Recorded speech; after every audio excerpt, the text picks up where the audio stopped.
I want you to just take a listen to what Tillis said on the floor, and then I'm going to offer some thoughts about that on the other side. That between the state-directed payments and the cuts scheduled in this bill, there's a reduction of state-directed payments. And then there's the reduction of the provider tax.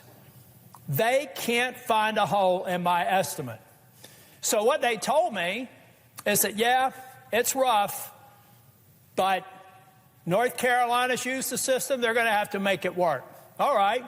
So what do I tell 663,000 people in 2 years or 3 years when President Trump breaks his promise by pushing them off of Medicaid because the funding's not there anymore, guys? Making the speech he did tonight, it's easy to contrast what he's doing with what a lot of other Republicans are doing. They know fully well the damage that this bill is going to inflict on their constituents, and they know it's going to hurt really bad. And they're voting for it anyway. And some of them are just putting their heads in the sand and say, well, these aren't, the states can handle it. These people aren't actually going to get hurt. If they are getting hurt, you shouldn't be on the program, or maybe they're undocumented immigrants, right?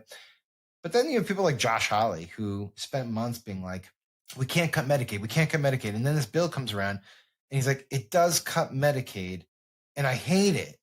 And I'm going to fight like hell to make sure it doesn't happen in the future, but I'm going to vote for it anyway.